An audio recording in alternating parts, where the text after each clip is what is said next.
안녕하십니까. 구독자님과 늘 함께하는 경제적 자유 아빠, 달봉이 아빠입니다. 자, 이른 시간, 일요일입니다. 자, 여러분이 주무시다가 벌떡 일어나셔서 제 영상을 듣고 계시는지는 잘 모르겠지만, 자, 오늘 제가 말씀드릴 건 구독자님들 최근에 삼성전자가 일주일 동안 조정을 받는다고 상당히 좀 짜증이 많이 났을 겁니다. 자, 곧 반등은 하겠지만 삼성전자에 이상한 소문이 돌고 있습니다. 자, 5나노에 문제가 생긴 거 아니냐. 그리고 TSMC가 자기네 매출의 거의 절반이나 되는 약 30조를 올해 투자하겠다고 얘기까지 했습니다. 그러면서 삼성전자가 위축이 되고, 그리고 혹시나 인텔의 수주까지 못 받고 혹시 초미세 공정에 문제가 있는 거 아니냐, 그렇게 두려워하시는 분들이 상당히 많은 것 같습니다. 거기에 따르는 그 진위 확인부터 제가 해드리겠습니다. 그리고 5나노에 대한 문제가 과연 있는지 없는지, 거기에 대한 얘기부터 시작해서, 그리고 TSMC가 요번에 30조 발표를 했죠. 그 발표를 한 이유가 삼성전자가 말 그대로 두렵다는 시그널입니다. 그건 서스케 하나 금융그룹, 즉 옛날에 그 파이낸셜 그룹의 그 유명한 애널리스트가 있습니다. 어느 정도 영향력이 있는 분인데, 그분이 지금 삼성의 칩 제조 공정에 경쟁적 위협이 커졌기 때문에 지금 TSMC가 이 30조라는 엄청난 규모의 돈을 퍼붓고 있다. 그러한 뉘앙스가 있었기 때문에 제가 여러분들한테 말씀을 드리겠습니다. 자, 우선 그 5나노에 대한 문제가 삼성전자 과연 있을지, 거기에 대한 것부터 제가 여러분한테 말씀드리고 그 뒤에 바로 얘기를 해드리도록 하겠습니다. 자, 삼성전자 지금 5나노에 과연 진짜 문제가 있을까요? 자, 일전에 작년 여름 때 한 언론 기사가 있었죠. 그 외국 언론, 즉 퀄컴, 삼성전자 공정 문제, 즉 5나노죠. 이 5나노에 문제가 있어서 지금 퀄컴이 이 5나노에 대해 TSMC로 이 반도체 위탁 생산 이전했다는 해외 언론 보도가 있었습니다. 저는 그 언론 보도를 그때 당시 접하면서 여러분한테 바로 영상을 만들어 드렸는 것 같아요. 자, 거기에 따라서 나름 실망을 가졌지만 실질적으로는 아니었습니다. 이 언론 보도라는 게 꼭 맞다고 볼 수만 없습니다. 왜냐하면 이게 진위 확인이 정확하게 되지도 않았고, 그리고 이 파운드리, 삼성이나 그리고 TSMC, 특히나 삼성은 내부 영업에 대해서는 함구를 하죠. 그 얘기를 안 합니다. 각 기업에도 얘기가 나오지 않은 걸 언론을 통해서 나왔다는 자체가 팩트, 검증이 되지 않은 그런 얘기도 상당히 많이 나옵니다. 자, 그때 당시 퀄컴이 당초 삼성전자에 생산하기로 했던 그 5나노 반도체 물량 일부를 삼성전자에 공정 문제가 있다. 그리고 대만 파운드리 TSMC로 이전했다는 해외 언론 보도. 그때 당시에 상당히 짜증이 났습니다. 그리고 중국 매체에서 그때 당시에 TSMC의 5나노 애플리케이션 프로세서죠. 스냅드래곤 875하고 통신 모뎀 스냅드래곤 X60 위탁 생산을 발주했다. 무슨 사실인 거냐? 얘기가 나왔었습니다. 그리고 대만의 TSMC의 상당히 우호적인 디지타임스가 있죠. 디지타임스는 그때 당시에 뒤지지 않아서 다행인 것 같습니다. 죄송합니다. 그리고 그때 당시에 삼성전자 디지타임스에서 나온 얘기가 5나노 극자외선 공정에 불만족스러운 수율이 보이고 있다. 그리고 퀄컴의 차세대 5G 통신용 모바일 칩 출시에 영향을 미칠 수 있다. 이런 얘기까지 하면서 삼성전자를 거의 파운드리에 대해서 매도를 했죠. 자, 거기에 대해서 여러분 걱정하실 필요 없는 게, 삼성전자는 그해 3분기 컨퍼런스 콜에서 그때 당시에 2020년 하반기에 5나노로 대량 생산이 들어간다. 그런 얘기도 했고, 그리고 2분기 때 이미 5나노로서 생산을 하기 시작했다.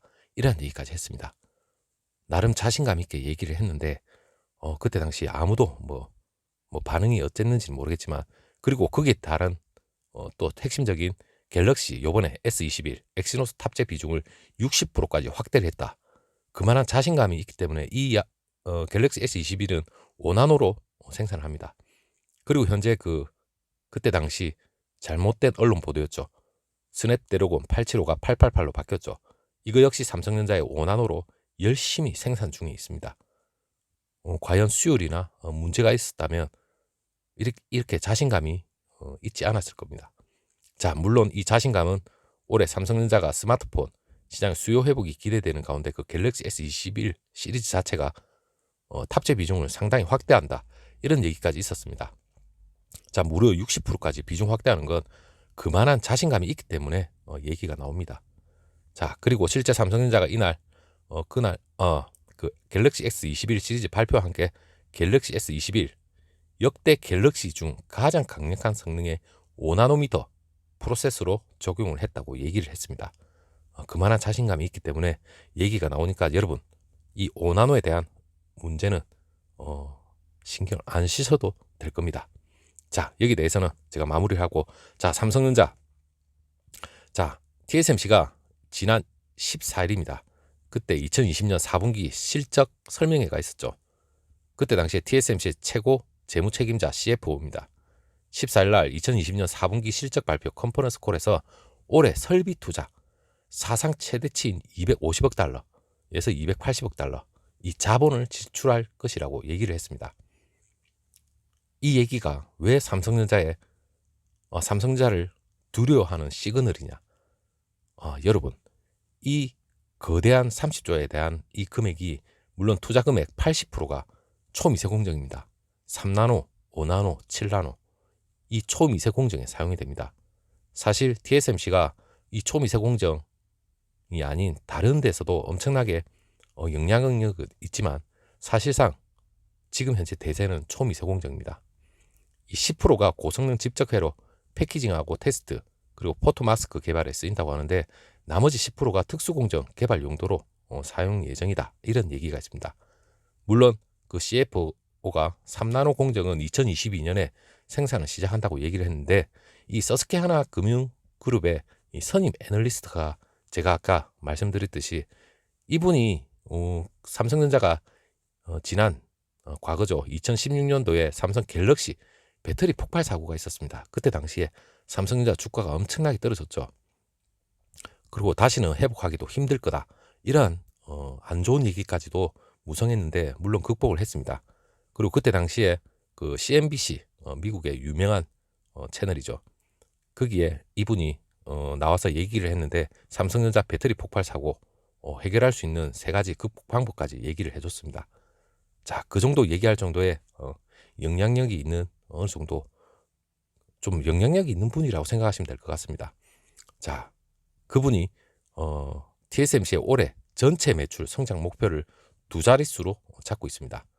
물론 애널리스트입니다. 안정적인 그 수익 가이드를 기대하고 있는데, 이번에 이렇게 놀라운 규모의 자본 지출 확대, 이 발표 자체가 삼성의 칩 제조 공정 경쟁적 위협이 커졌기 때문이라고 설명을 했습니다.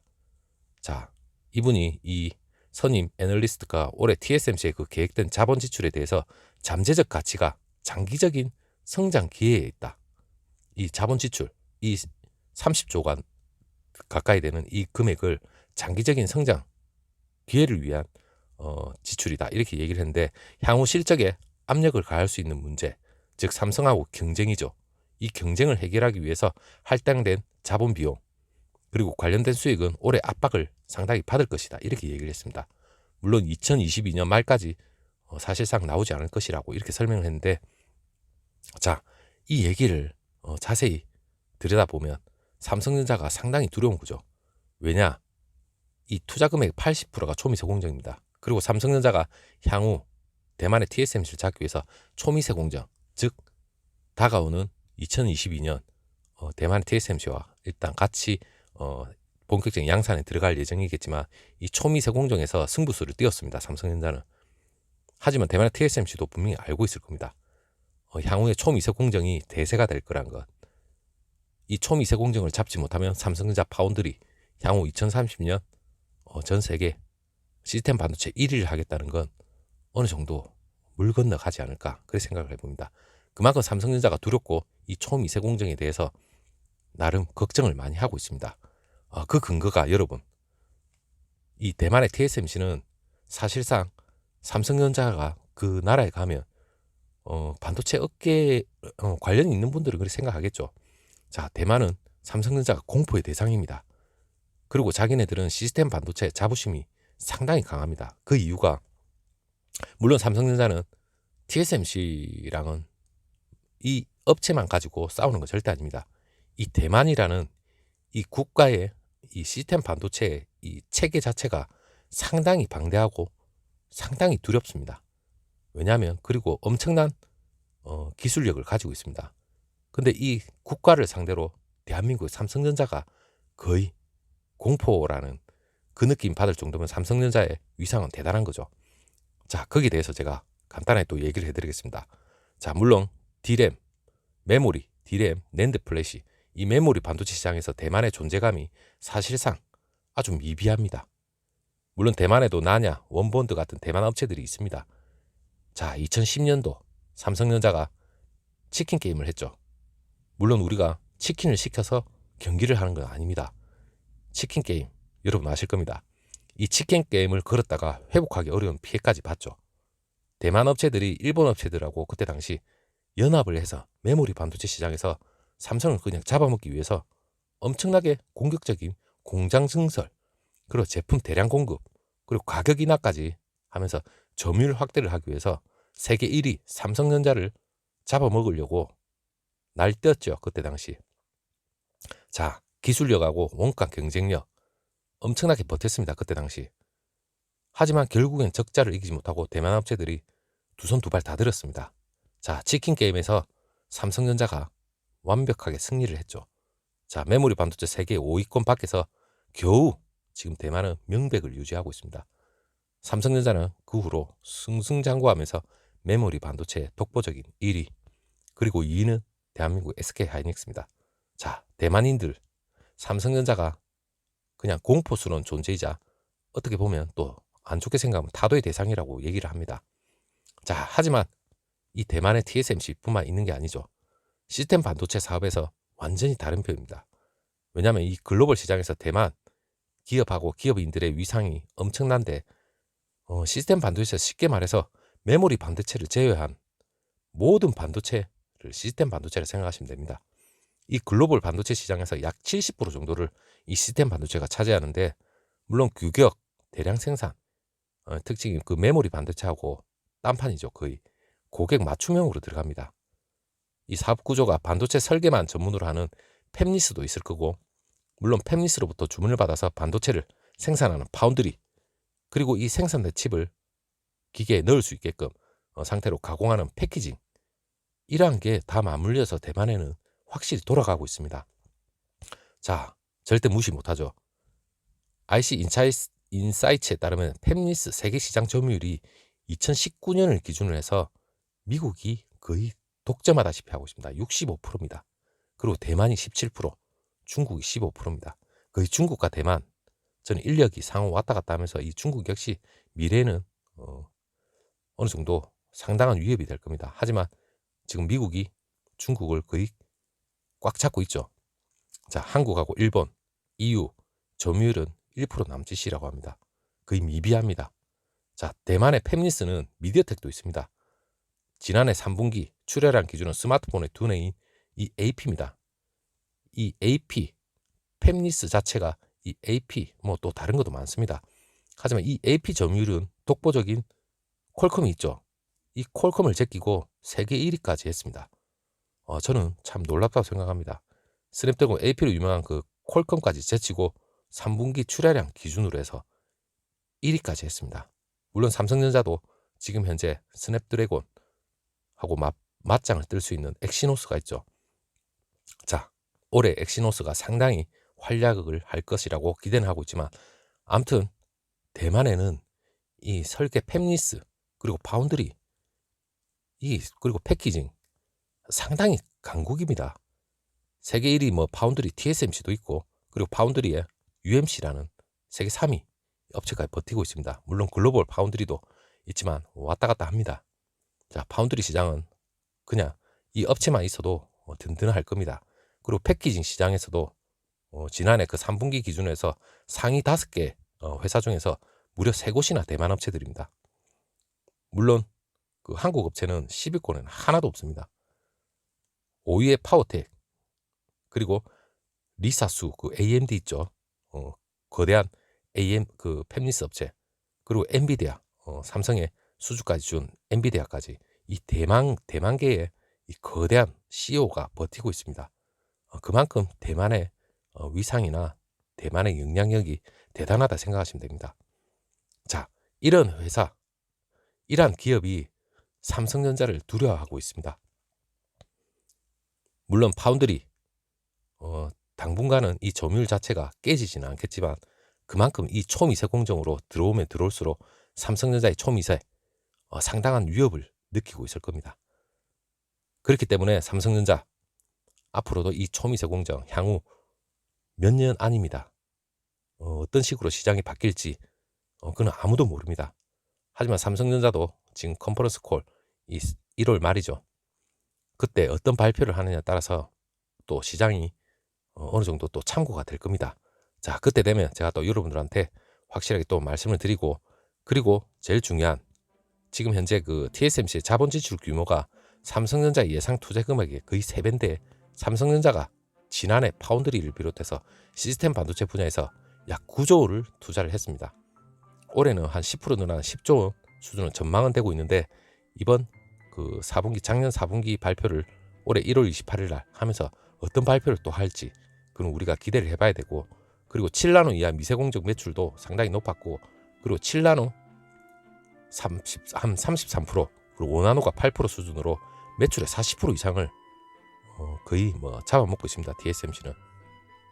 그렇기 때문에 향후 이 매출의 비중이 가장 높은 초미세 공정, 여기에서 독보적인 1위라면 2위, 3위가 뭐 별 볼 일 없다면 이렇게 30조까지 투자를 하지 않겠죠. 하지만 이 강력한 2위인 삼성전자를 너무나도 두려워하고 있기 때문에 이렇게 엄청난 금액을 퍼부어가면서 아마 확실한 1위를 지키기 위한 안간힘을 쓰는 것 같습니다. 자, 그래도 삼성전자 결코 무시를 못할 겁니다. 자, 이거는 올해, 내년, 향후 몇 년 안에 분명히 어느 정도 분명한 변곡점이 나타날 겁니다. 자, 삼성전자 얼마 안 남았습니다. 올해 말 발표를 기대해보고, 자, 오늘은 영상 여기까지 해보도록 하겠습니다. 자, 긴 영상인데 끝까지 들어주셔서 감사하고, 오후에 다시 한번 또 여러분 찾아뵐 수 있으면 찾아뵙도록 하겠습니다. 감사합니다.